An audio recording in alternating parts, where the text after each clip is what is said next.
A lot of people have feelings about the Mark Gastineau-Brett Favre confrontation. It's a 30 for 30 on the mothership. It's the New York Sack Exchange. Albert Breer, Monday morning quarterback, senior NFL reporter. He's at the league meetings in Irving, Texas. Let me ask you about that Gastineau-Brett Favre confrontation. Go back to 2002 when it happened. I don't know how big of a deal it was when, Favre gift wrapped that sack for Michael Strahan.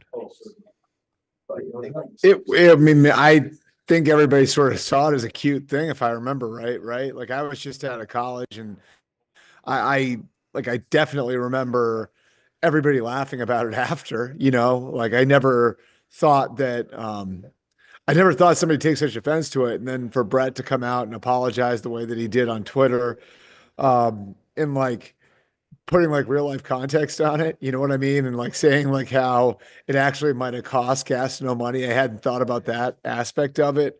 It was weird because like I don't know if you got this feeling watching it, Dan, but like when I saw it, like at first, like Favre had that look on his face, like he thought he was joking, and then like slowly started to realize like, no, this guy's actually serious about this, which I think everybody who watched it thought like, okay, like is he gonna at some point here kind of like let his guard down and just say, I'm just messing around. Yeah. You know what I mean? Yeah. So it was just a weird confrontation. Okay, what if whoever the Eagles play at the end of the season and Saquon Barkley has a chance to break Eric Dickerson's all-time record? Yep. And all of a sudden they let him have a 7-yard run. Yeah. Anybody going to have a problem with that? I mean, I don't think any of the current players will, I mean, maybe I wouldn't have said Eric Dickerson would, but like maybe he will. I would. If I'm Eric Dickerson and be like, wait, you're just going to let him run and break my record? It's trying to understand what these records mean to these players.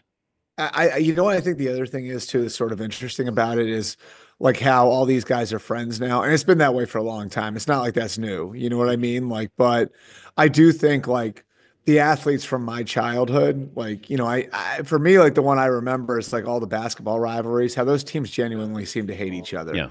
The Pistons and the Celtics and the Bulls and the Lakers, like they genuinely seem to not like each other. And at some point along the line that changed. And I think, I don't know, like, what do you think? You got a better handle on this than me, probably like late 90s, maybe somewhere in there. Like it started to be like these guys all had the same agents or the same. Well, I think Magic and Isaiah. I think that changed. When you give each other a kiss on the cheek for a jump ball and you're playing in an NBA Finals, you got my attention there of, okay, maybe it's not the Bulls-Pistons rivalry. And it felt like there was it was okay to be friends with somebody even though you wanted to beat them. Right. So like, I think that's sort of, I think that's probably the divide here too, right? Like is like that, like to use your example, like no one in 1984 was giving Eric Dickerson those 7 yards. No one was giving Mark Gastineau the extra sack, And I mean, Favre and Strahan, everybody knew like how friendly those two were.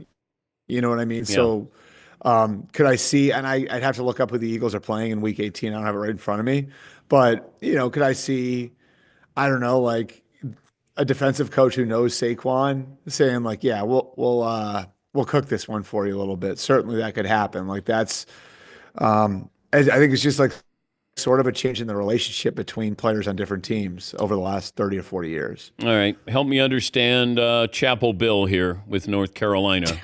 Like I haven't heard that one. That's pretty good. Yeah. What do we, what's holding this up? I think money right now is a factor. Like how much you're going to pay him, how much you're going to resource the program. What you're going to be able to give him from an NIL standpoint, all of that. Like I also like in the back of my head, because I had a feeling like something could happen last night, and now this is starting to drag out a little bit. So, there's always that in the back of your head. Like, is he just making sure before he does something that like some NFL team isn't going to call and say like, well, wait a minute, Bill.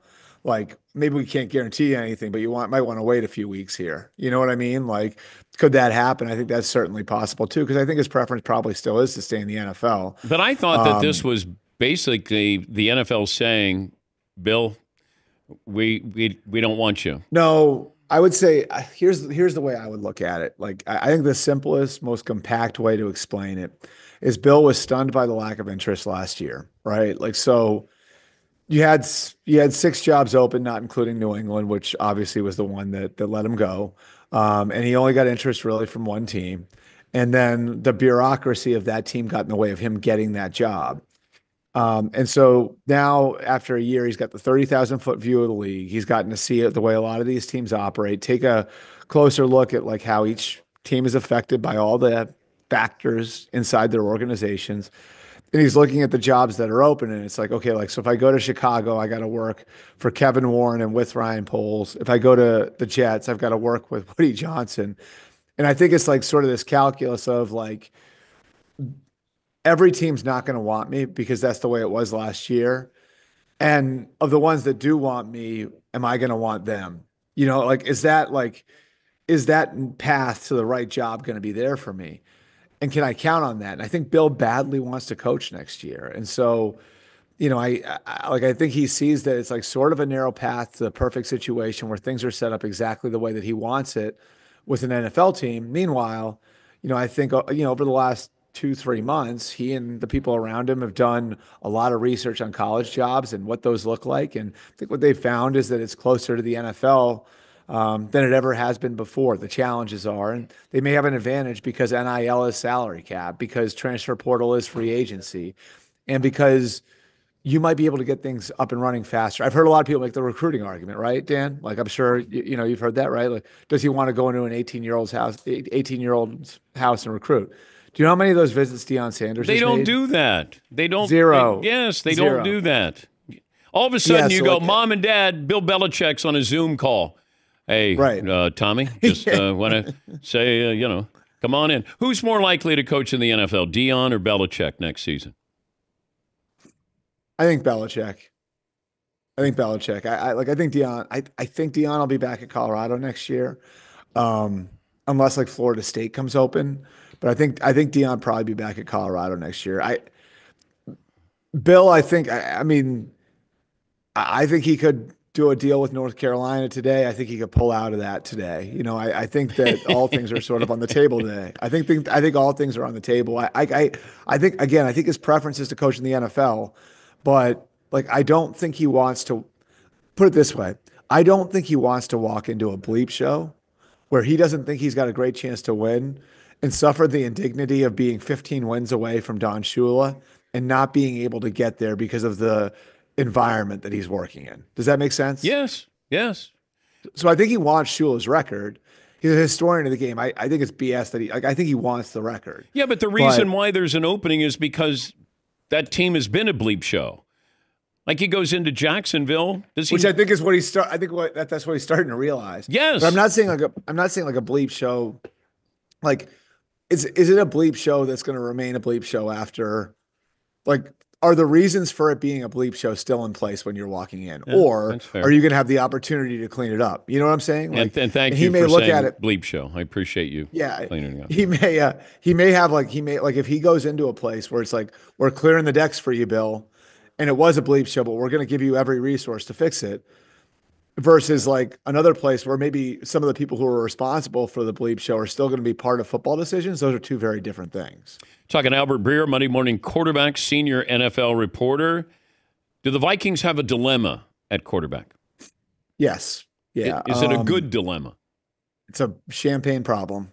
It's a Dom Perignon problem. Look, like I think we need to stop it with like expecting the other shoe to drop with Sam Darnold. He's just a really good player, you know, who was in a bad situation. We saw Geno Smith and the renaissance of his career in Seattle. It'd be hard for any quarterback to overcome some of the things that Geno and Sam went through over that period of time in New York. And I think, you know, what you're seeing is the nature versus nurture thing play out in real time. And it's 11 games, I believe, where he's had a triple-digit passer rating. That's a franchise record. He had the highest passer rating in the history of the franchise on Sunday. Yes, part of it's that he's thrown to Justin Jefferson and Jordan Addison, but part of it's that he's becoming a really good player and he's with a coach that's built an offense that works for him. And Kevin O'Connell deserves a ton of credit. So I think what's tricky about this one is they love where JJ McCarthy was, Dan, in August when he got hurt. So, and they really believe in him. The problem is that you like now, like it's just as far as where he's going to be in May, in June, in July. Like you're projecting, you haven't gotten to see the development on the bench over September and October and November and December, and so you are to some degree projecting where he's going to be. And when you've got a team that's clearly in a window where it can win right now, do you owe it to the veteran players to at least give yourself the insurance policy of bringing Sam Darnold back for a year on the franchise tag? Or do you look at it and say, we believe enough in JJ McCarthy that this is going to work out. We believe that we're going to be able to get him up and running the same way we were able to get Sam Darnold up and running. And we love Sam Darnold, but we want to have the advantage of having the quarterback on the rookie contract. So love you, Sam.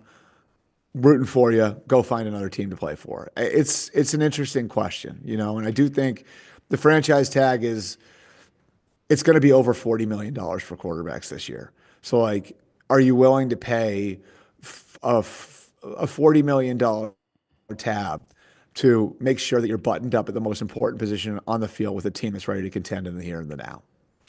The Eagles situation. Yep. Is there something there? Is this, Jalen Hurts and A.J. Brown? I mean, is this a big deal?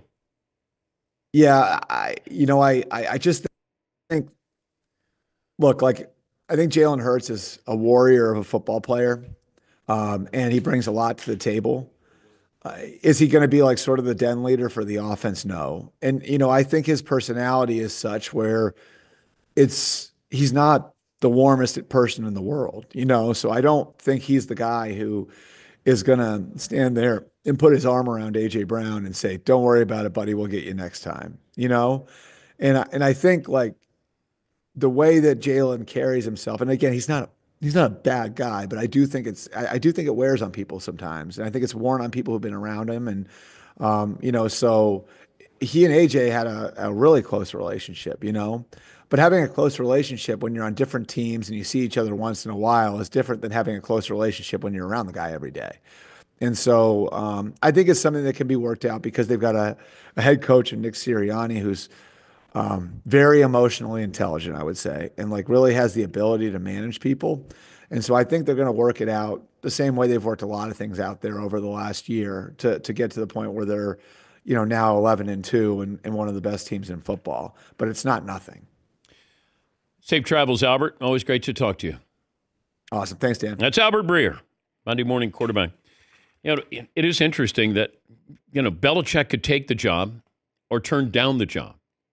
I don't think anybody would be surprised at this point if he did either one of those.